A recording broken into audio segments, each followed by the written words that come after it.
Pensacola, Pensacola Beach, are calling Pensacola Beach tonight a scene of destruction. The Holiday Inn is just, the first floor is just covered in Gulf water. They had a 15-foot storm surge of water, plus the winds. Mary Esther, Florida, topping the list, 144-mile-per-hour winds. Fort Rucker, Alabama, 98-mile-per-hour wind gust. Even Montgomery earlier tonight, a 90-mile-per-hour wind gust. Of course, these are just numbers. Take a look and see for yourself what this thing looks like.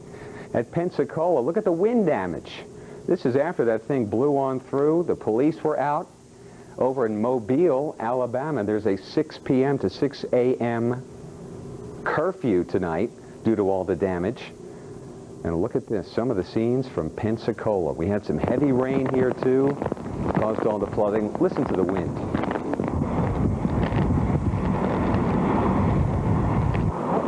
And this was really after the heaviest of rain and wind in Pensacola. It was a rough one. Numerous trees down, roof damage. Dauphin Island was hit hard. Mobile County, as I said earlier, that 6 p.m. to 6 a.m. is in effect. What's the word? A 6 p.m. curfew is in effect tonight, of course. Crestview, a tornado caused 1 fatality, and that number may just go up. Here it is. There's our hurricane. Still a hurricane as of midnight Central Time. That was the latest update from the National Hurricane Center. Of course, they weaken as they move in over land. Just a minimal hurricane. Maximum sustained wind 75 miles per hour. And moving at a pretty fast clip.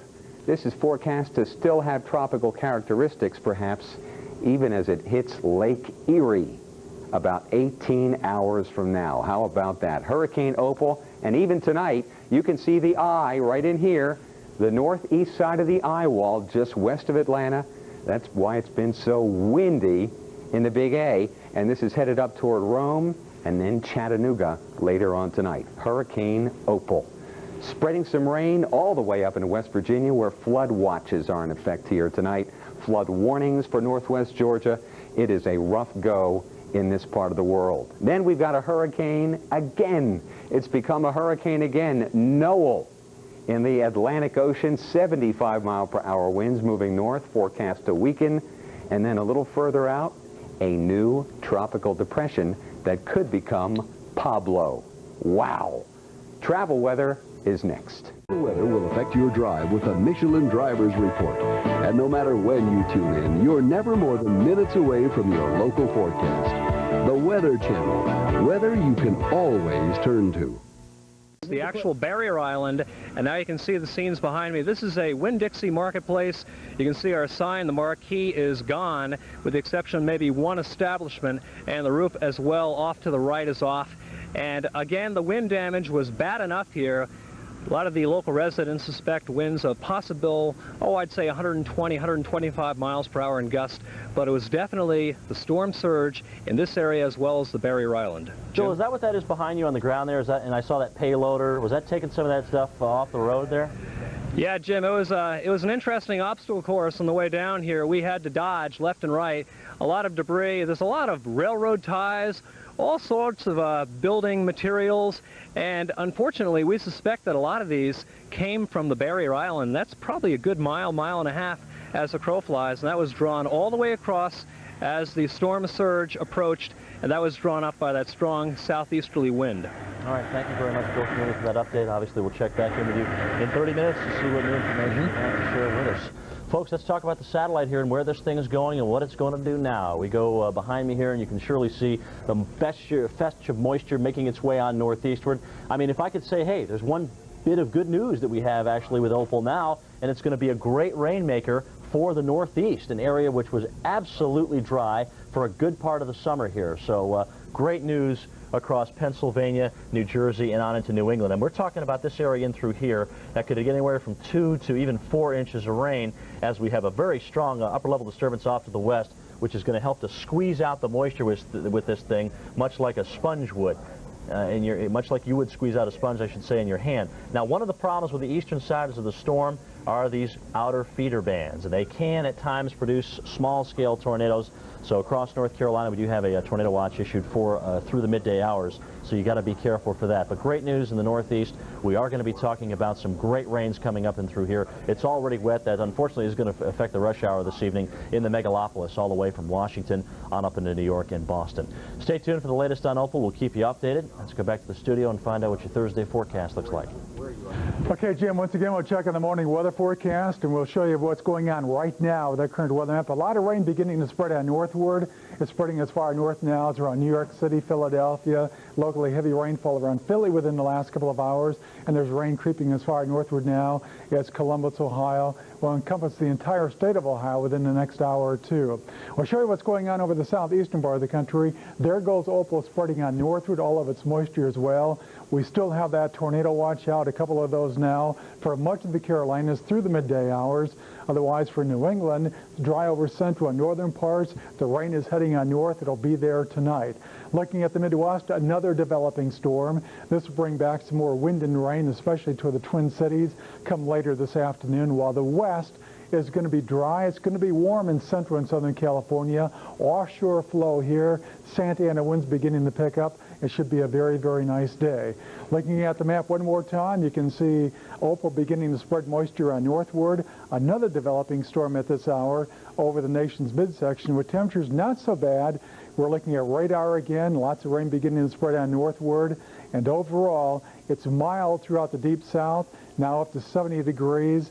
In Montgomery, Alabama, with some clearing just to their southwest. The forecast now with Bruce. All righty, thank you very much, Will. And we remind you the tropical storm and hurricane forecast positions are those provided by the National Hurricane Center in Miami, Florida. At midday today, the remnants of Opal will be down to a tropical low, cruising through the Ohio Valley, pumping the heavy rains from the eastern Ohio Valley through the Appalachians into southern New England. And this low sort of swings in behind it, and that will once again enhance the wet weather over the Corn Belt, expanding through Iowa into Illinois, back towards Chicago later this afternoon. And by tomorrow morning, as this low skedaddles up towards the St. Lawrence River Valley, it'll still bring some heavier rains to central and northern New England, and that moisture wraps around through the lakes, right on back into the upper Mississippi Valley. A lot of wind associated with this, but you notice only a few stray thunder showers widely scattered, with the tail leading on up to that low coming across the Carolina coast. Another front moves into the northwest, but the bark's a lot worse than the bite here. Not much moisture. What we do have will be up into Canada.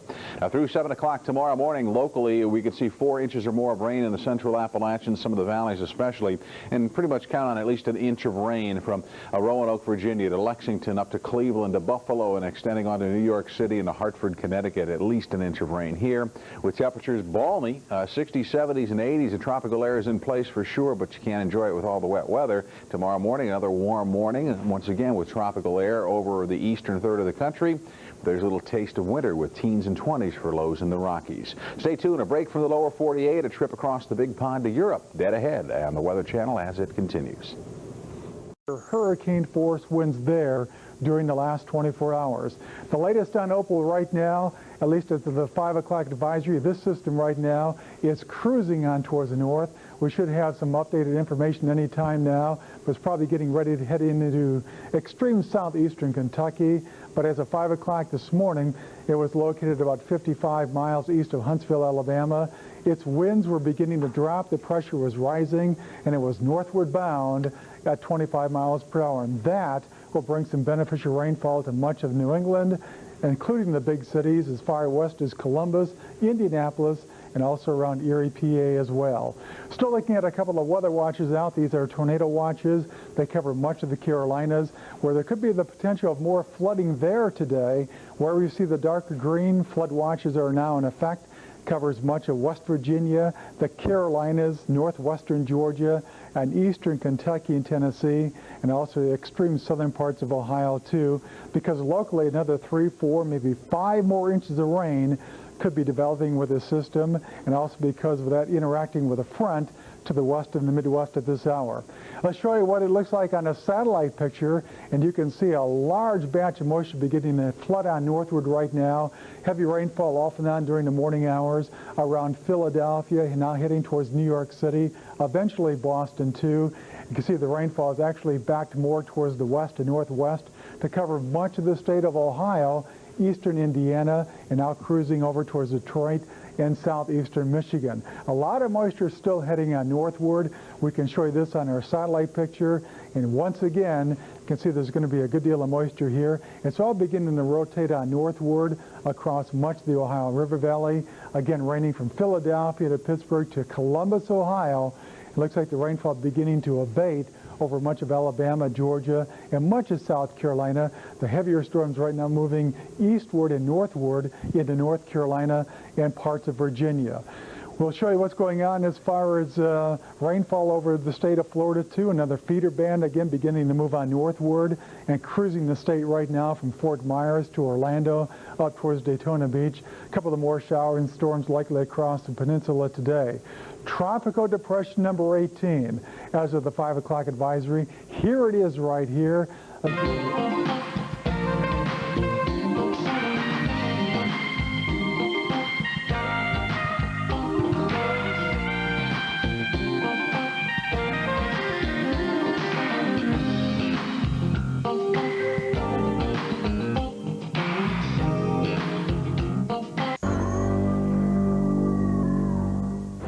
Thanks for joining us. The Weather Channel Forecast Center, Jim Cantore with you as we continue to cover you on Opal here. And sure enough, we have seen extensive damage all the way from the Florida Panhandle on northward, as far northward, believe it or not, as the Tennessee, Alabama, Georgia border.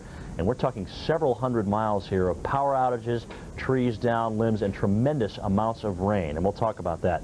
Let's go to Bill Keneally, who is in Navarre, Florida this morning on the Panhandle. And Bill, looks like you got a little mess behind you. Yeah, Jim, it's a really pretty day down here. It's amazing, the aftermath of the hurricane, and yet we look to the ground, we have a phenomenal aftermath of our hurricane. This is actually the storm surge. Now, Aaron did not have anywhere near this kind of a storm surge. Opal, on the other hand, in this area had a tremendous surge. We would estimate probably around 10 or 12 feet here, and we are in Santa Rosa County. The surge probably 15 feet or higher off to our east, and again, a tremendous amount of push of water brought all that debris across. We are on the mainland. How far to our south. How far inland? Okay, Jim. Right, we're about a mile inland. There's a barrier island, and there's a waterway that's probably about a mile across. And again, the barrier island did not have any cuts in it, did not have any inlets in it as of yesterday midday. Now I see at least 3 inlets cut, and they tell me there is a major inlet cut on Santa Rosa Island, which connects up Navarre Beach and Pensacola Beach. Bill, I mean, you're down there on the Panhandle. Have you heard of where the worst damage may be structurally, even with the boats and whatnot? Well, Jim, I'm sure the damage is worse farther on to the east, and I think the main threat here is just to get these people's lives back in order. The infrastructure is shot. You know, the normal things, cable, power, phone, that's a given. But we're talking about a water system, a sewer system. We have heard that a water tower came down over in Fort Walton Beach. Okay, we got some pictures for you now, and again, these pictures shot earlier by our photographer Melvin Foy, and again, we show scenes of the debris. We have the pictures from the boat on the roadway. Just a wall of water. Remember now, a cubic yard of water weighing 1,700 pounds. That is quite a force to reckon with. And again, the waterfront area just littered with debris. And we think, unfortunately, that debris came from Santa Rosa Island. Jim? All right, Bill, thank you very much for that update. Okay. We'll check back in with you in just a little bit, see what you got for us. Folks, we have had a lot of problems here, and I want to get to a graphic to show you just the Panhandle alone and where Bill was standing here east of Pensacola in Navarre, right along that barrier island. And surely you can see the debris that was brought on shore with some 10 to 15-foot storm surge. Okaloosa County, look at that, 15-foot storm surge, water across US 98, extensive damage due to the piers, boats, and motels. The same kind of stuff that Bill was telling us about. Pensacola Beach, another area hit extremely hard. We lost a life in Crestview, not from the hurricane, but from a tornado that was spawned from the hurricane. And even on the west side, Gulf Shores, Alabama, the hugest port for fishing vessels in the Gulf of Mexico. And imagine if this thing went a little bit farther west. We are talking about tremendous damage to those islands and obviously people's livelihood there as well. So good news in that regard. Look at the winds here. This is just amazing to me.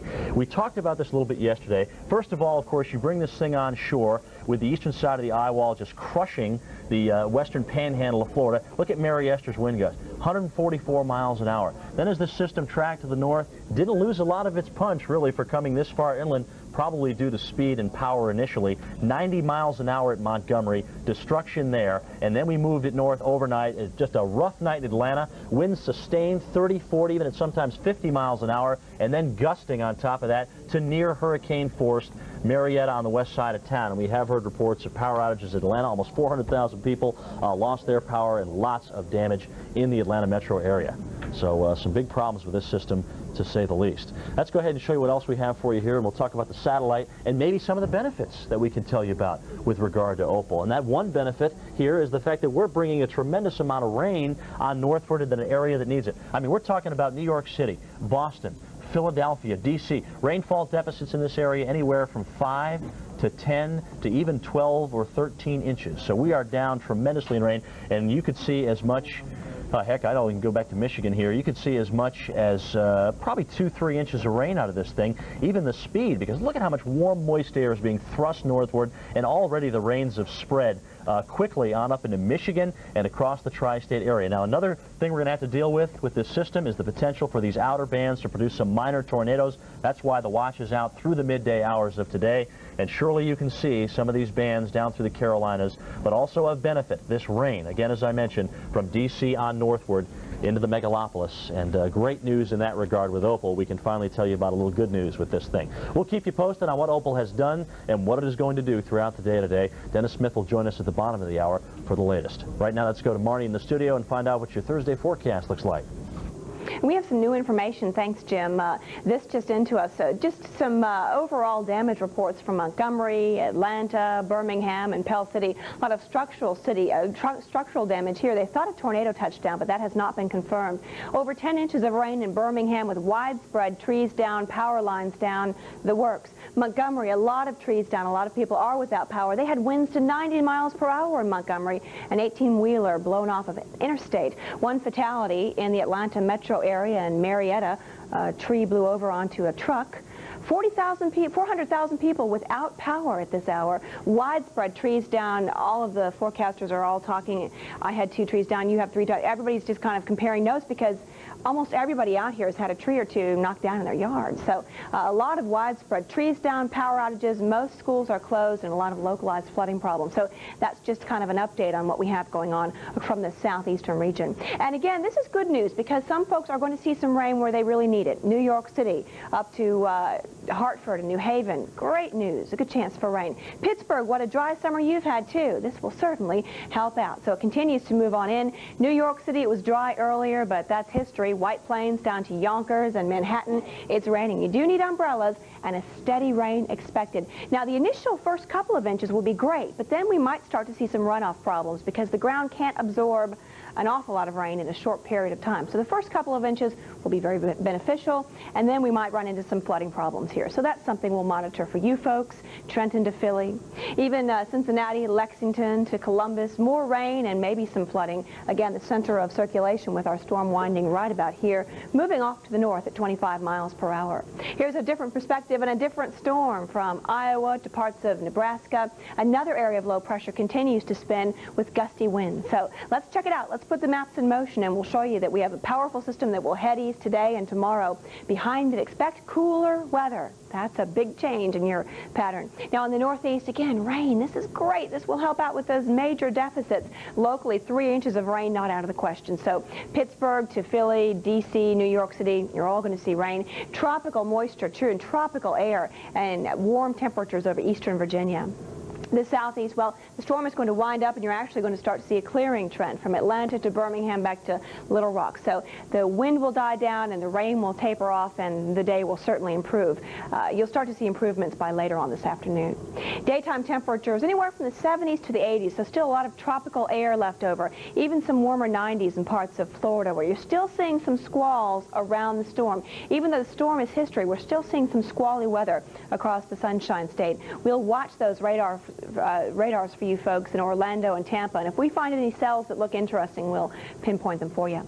Chicago, a dry day. You're sandwiched in between two different systems. We have, of course, the remnants of our storm. Then we have another powerful storm that is going to kick up some windy weather and drop some rain over parts of the Dakotas. So again, in Chicago, you look fine. Milwaukee to Minneapolis, you're fine. But on both sides, looks like a rainy one. Temperatures are definitely lower behind our next system, 40s and 50s with northwest winds howling. Very pretty weather in the west, kind of warm in the southwestern region. Temperatures in the 90s today. We'll be right back in just a minute, so stay with us.